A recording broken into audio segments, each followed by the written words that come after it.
Assalamualaikum warahmatullahi wabarakatuh. Perkenalkan, nama saya Trihandayani, mahasiswi Universitas Nasional Pasing Bandung, Fakultas Ekonomi Program Studi Manajemen. Pada kesempatan kali ini, saya akan mempresentasikan materi tentang e-commerce. Yang akan kita bahas yaitu tentang e-commerce. Apa itu e-commerce? E-commerce adalah suatu proses berbisnis dengan memakai teknologi elektronik yang menghubungkan antara perusahaan, konsumen, dan juga masyarakat dalam bentuk transaksi elektronik dan pertukaran atau penjualan barang, servis, dan informasi secara elektronik. E-commerce juga sebagai transaksi jual beli secara elektronik melalui media internet. E-commerce dapat mengefisiensi waktu belanja, waktu jualan, dan waktu pengelolaan. Model pembayarannya pun tergolong cukup mudah, bisa menggunakan kartu kredit atau transfer. E-commerce juga dapat menjangkau ke seluruh penjuru dunia dalam menyebarkan informasi dan menarik pelanggan ataupun partnership. Untuk selanjutnya, kita akan membahas jenis-jenis transaksi yang ada di e-commerce. Yang pertama ada B2C, yang kedua ada B2B, yang ketiga G2B, kemudian C2C dan C2B. Oke, kita bahas satu-satu ya teman-teman. Yang pertama ada B2C atau Business to Customer, yaitu perusahaan dapat menjual produk atau jasa secara langsung kepada pembeli. Yang kedua ada B2B atau Business to Business, yaitu bentuk transaksi yang dilakukan antar bisnis sebuah perusahaan dengan perusahaan yang lainnya. Kemudian ada G2B atau Government to Business, yaitu bentuk transaksi yang dilakukan oleh pemerintah dengan bisnis.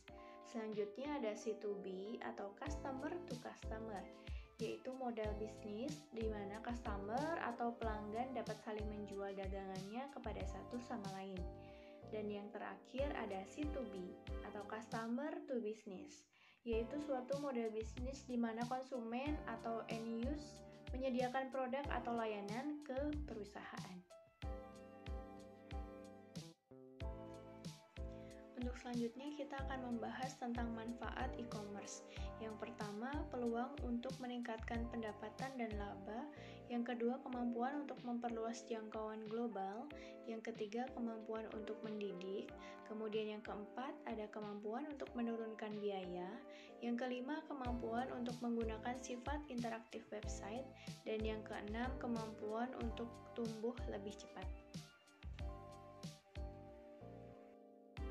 Pada slide selanjutnya, kita akan membahas tentang kerugian e-commerce. Yang pertama, persepsi yang mengatakan bahwa e-commerce tidak aman. Yang kedua, tidak terselesaikan masalah hukum.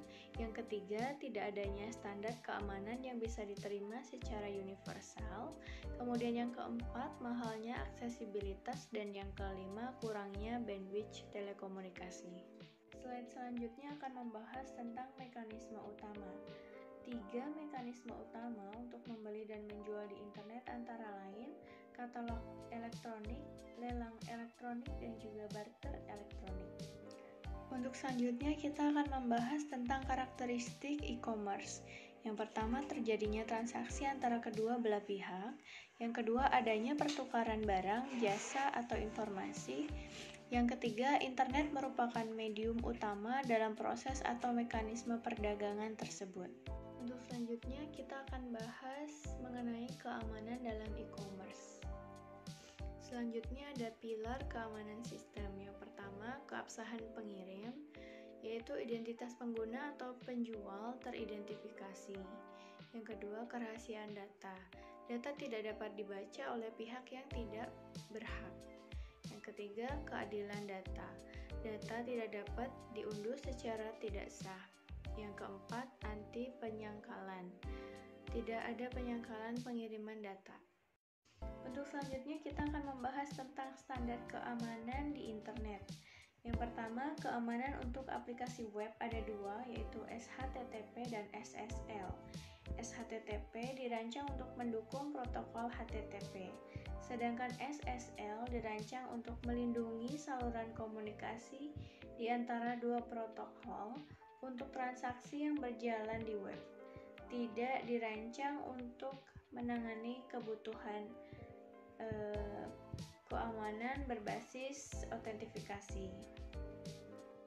Untuk selanjutnya ada keamanan untuk email. Yang pertama yaitu PIM, merupakan standar internet untuk mengamankan email menggunakan kunci publik maupun kunci simetris. Yang kedua S/MIME, yaitu standar internet untuk mengamankan email menggunakan algoritma kriptografi. Yang ketiga ada PGP, yaitu aplikasi keamanan yang paling banyak digunakan untuk di email. Selanjutnya yaitu keamanan untuk aplikasi jaringan.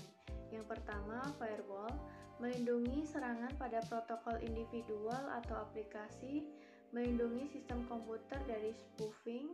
Firewall tidak melakukan autentifikasi sumber data.